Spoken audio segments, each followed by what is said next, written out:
नमस्कार, स्वागत है आपका चौथा पैगाम में। आपके साथ मैं हूं फिरदौस। आई नजर डालते हैं आज की गतिविधियों पर। बुरहानपुर के बिजली उपभोक्ता काफी परेशान हैं। उपभोक्ताओं का कहना है कि एक और तो प्रदेश के मुख्यमंत्री बिजली के बिल माफ करने की घोषणा कर रहे हैं, वहीं जब विद्युत मंडल बिल भरने आ रहे हैं तो ये हमसे पूरा बिल मांग रहे हैं। लोगों का 1000 रुपये से लेकर 10,000 रुपये तक का बिल आ रहा है। वहीं मौजूद कर्मचारियों का कहना है कि हमारे पास कोई आदेश नहीं आए हैं।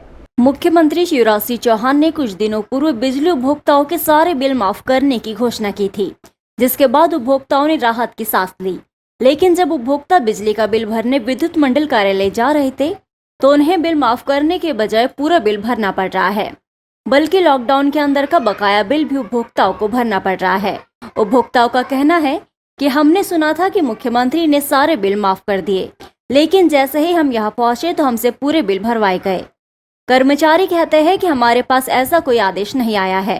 कुछ लोग तो ऐसे चुनावी जुमला बता रहे हैं, तो कुछ उपभोक्ताओं को उम्मीद है कि उनका बिल माफ किया जाएगा। शनिवारा के रहने वाले युवक का कहना है कि लॉकडाउन का बिल मिलाकर उसे 72,000 रुपये का बिजली का बिल थमा दिया गया है। अब जब माफ करने के लिए कहा तो अधिकारी कहते हैं हमारे पास कोई आदेश नहीं।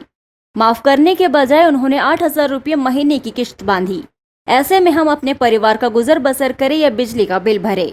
सरकार के इस निर्णय का गरीबों पर काफी असर पड़ रहा है। उपभोक्ता बड़ी उम्मीद के साथ बिजली का बिल माफ कराने जा रहे हैं, लेकिन उन्हें पूरा बिल भरने के लिए कहा जा रहा है, जिस कारण कई उपभोक्ता हजारों रुपयों का कर्जा लेकर बिजली का बिल भरने को मजबूर है। अब उपभोक्ता ही समझ नहीं पा रहे हैं कि सरकार ने आदेश दिया था या फिर आश्वासन।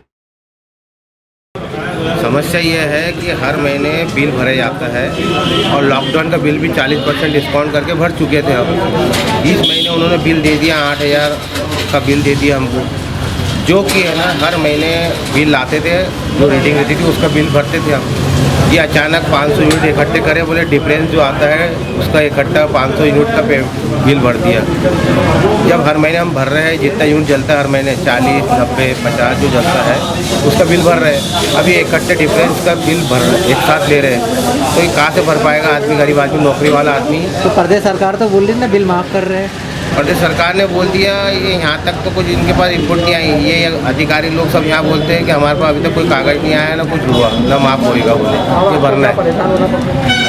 बहुत परेशानी होने पड़ता है। यहाँ आओ, पहले उनसे बात करो, फिर नहीं हो तो हम कहाँ से लाएंगे पैसे, पेनल्टी लग जाती है, फिर अगले महीने जोड़ के आता है, लाइन काटने आ जाएगी। क्या नाम गर्मी का महीना है और क्या तकलीफ कितनी होगी। देखो, हमारे को लॉकडाउन का बिल जैसा 1.5 साल पहले 2 साल पहले का लॉकडाउन का बिल निकाल दिया, घर पे लाकर रसीद दे दिएगा, अगर बिल नहीं भरोगे तो हमारी लाइन काट दी जाएगी, हमको मजदूर ला के बिल भरना पड़ा। जबकि सरकार ने उसकी ऐलान करा देगा कि ये बिल लॉकडाउन में नहीं भरे जाएंगे। अगर भरना ही था कभी तो हमको बिल भेजते, हम उसी समय भर देते। अब एंड टाइम पे हमारे बिल का बोले भरने का, तो हमारे कैसे पैसा इंतजाम करके बिल भरना पड़ा। हम परेशान हो रहे हैं और वो बिल हमने भर चुके। अपने 4700 बिल था तो उसकी सब्सिडी मिलकर हमको 2700 भरना पड़ा। गोंद तस्करों का पीछा कर रहे 2 वन रक्षकों की चलती गाड़ी में डंडा फंसाकर गिरा देने से दोनों को चोट आई है, जिन्हें जिला अस्पताल में भर्ती कराया गया है। गोंद तस्करी की सूचना पर जसोंदी मोहनगढ़ के वन रक्षक और बीटगार्ड आरोपियों को पकड़ने बाइक से पीछा करने निकले, लेकिन आरोपियों ने चलती बाइक के पहिए में डंडा फंसा दिया, जिससे वन रक्षक और बीटगार्ड बाइक से गिर गए। वन रक्षक को अधिक चोटें आने पर जिला अस्पताल में भर्ती कराया गया है। वन रक्षक भरत सिंह वास्कले और बीटगार्ड गोरेलाल चौहान शुक्रवार रात जंगल में गश्त कर रहे थे। इस दौरान 3 बाइक सवार गोंद तस्कर तेज रफ्तार में बाइक लेकर निकले। वन रक्षक और बीटगार्ड ने उनका करीब 200 मीटर तक पीछा किया, लेकिन तभी बदमाशों ने उनके पास मौजूद एक डंडा वन कर्मियों के बाइक के चक्के में फंसा दिया, जिससे वो बाइक सहित नीचे गिर गए। इसका फायदा उठाकर आरोपी फरार निकले। वही वन रक्षक भरत सिंह वास्कले को हाथ पैर में चोट आने पर जिला अस्पताल में भर्ती कराया गया। उन्होंने बताया आरोपी गोंद तस्करी कर ले जा रहे थे, इसलिए उनका पीछा किया।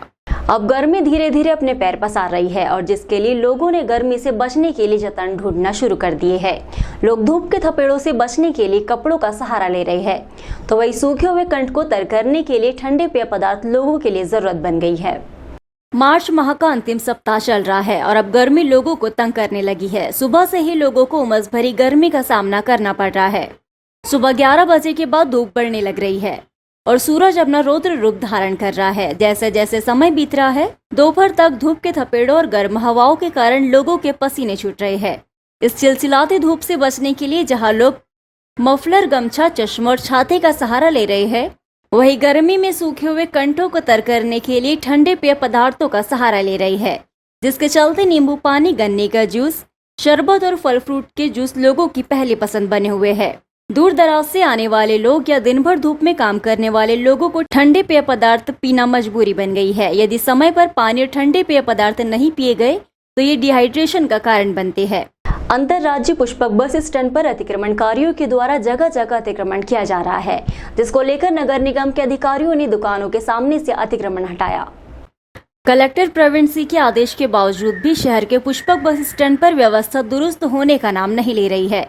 जगह जगह छोटे छोटे दुकानदारों ने अतिक्रमण करके रखा है, जिस कारण बस स्टैंड पर आने वाले यात्रियों को काफी परेशान होना पड़ रहा है। बस स्टैंड परिसर में लगी दुकानें 5 फीट बाहर लग रही है, जिससे आवागमन करने वालों को परेशानी हो रही है। वहीं रही कई कसर परिसर में दुकान लगाने वाले पूरी कर रहे हैं। पूरा अतिक्रमण बस स्टैंड में देखने को मिल रहा है, जिसके चलते नगर निगम के अधिकारी मौके पर पहुंचे और कई अतिक्रमणकारियों की सामग्री को जब्त किया। इस दौरान दुकानदार हाथ जोड़ते हुए नजर आए, लेकिन नगर निगम अधिकारी ने कहा कि हमने आपको पहले भी इसके लिए समझाइश दी थी, लेकिन आप लोग हमारी बात नहीं मान रहे, इसलिए कार्रवाई करना पड़ रही है।